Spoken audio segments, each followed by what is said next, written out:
Hello friends, welcome to my YouTube channel JRC blogs.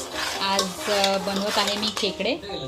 Already मी मसाला भाजून आणि वाटून घेतला मिक्सरमध्ये. मसाला काय भाजला ते सांगते मी तुम्हाला. कांदा, 4 कांदे कापले होते मी आणि एक नारळाची सुकी वाटी होती, सुका नारळ, आणि 2 टोमॅटो कापले होते, कोथिंबीर आणि कढीपत्ता. एवढं सगळं मी मिक्स केलं आणि मिक्स केलं, भाजलं आणि मिक्सरमध्ये वाटून घेतलं मी.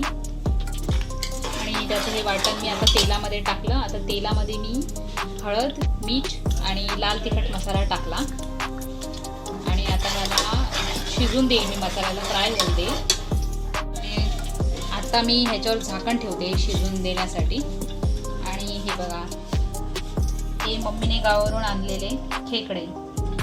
मीन्स हे माझ्या मामीनेच गावी बनवले होते, तर मम्मी टिफिनमध्ये घेऊन आली. मसाला जास्त आहे ह्यांच्यामध्ये आणि खूप स्पायसी पण येते. हे गावचे शेतातले खेकडे आहेत आणि हे मम्मी विकत घेऊन आली आहे. आता हेच मी बनवणार आहे. हे बघा, खेकड्यांचे नांगे.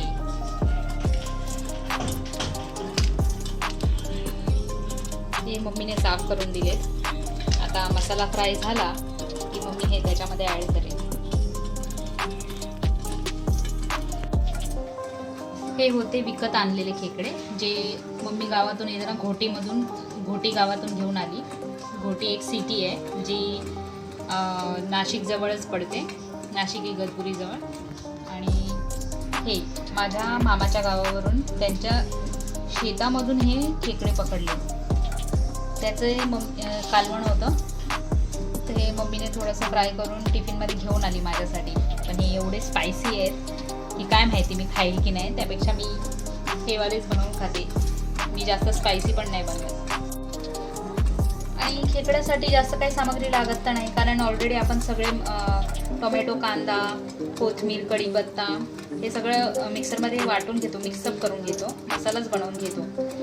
तर मग त्याला जास्त मसाल्याची गरज नाही पडत. डायरेक्ट तुम्ही तेलामध्ये तो मसाला फ्राय करायला टाका. आणि तुम्हाला एक्स्ट्रा जर ॲड करायचं तर तुम्ही आधी कांदा, टोमॅटो वगैरे परत टाकून तेलामध्ये फ्राय करून मग मसाला टाकू शकता. पण त्यापेक्षा ही सोपी पद्धत आहे की सगळं एकसाथ वाटा, नारळ, कांदा, टोमॅटो एवढं सगळं सामान, आणि मग डायरेक्ट तेलामध्ये फ्राय करा.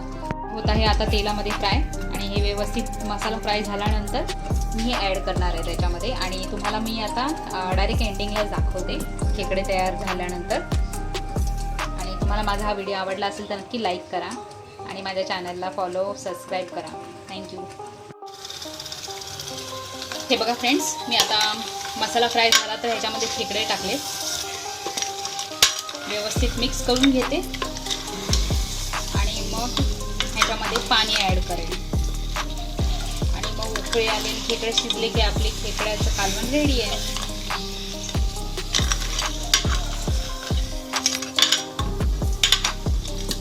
तेव्हाला मी जरा टेस्ट करून बघितलं, खूप तिखट आहे, हेच खाईल. मी आता पाणी ॲड केलेलं आहे ह्याच्यामध्ये आणि आता अजून थोडंसं ॲड करेल.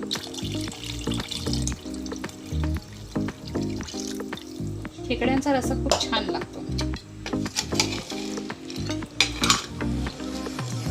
उलट खेकड्याचं कालवण मच्छी आणि चिकनपेक्षा पण खूप टेस्टी लागतं.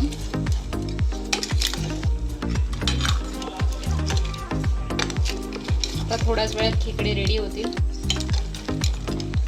हे बघा, असे असतात गावच्या साईडला काळे खेकडे आणि हे खूप टेस्टी असतात. इथे मुंबईमध्ये आपल्या इथे तर किती महाग भेटतात हे खेकडे. हे बघा फ्रेंड्स, मगाशी आपण पाणी ॲड केलेलं, तर ह्याला पाण्याला उकळी आलेली आहे. पण अजूनही ह्याला आपण थोडा वेळ शिजत ठेवणार, कारण खेकडे असतात, त्यांचे कवच हे जाडे असतात, तर शिजायला टाईम लागतो.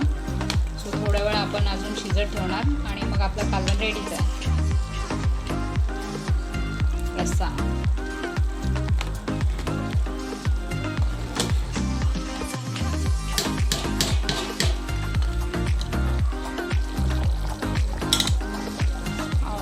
गरम आहे चमचा पण. फ्रेंड्स, तर बघा आता मगाशी रस्सा जरा वरती होता, आता जरा खाली गेला म्हणजे आटलाय रसा आणि आता खेकडेही शिजलेले आहेत. तर आपली खेकड्याचं कालवण आता रेडी आहे.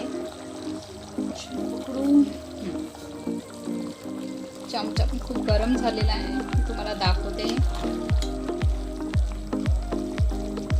हे बघा शिजलेले आहेत खेकडे मस्त.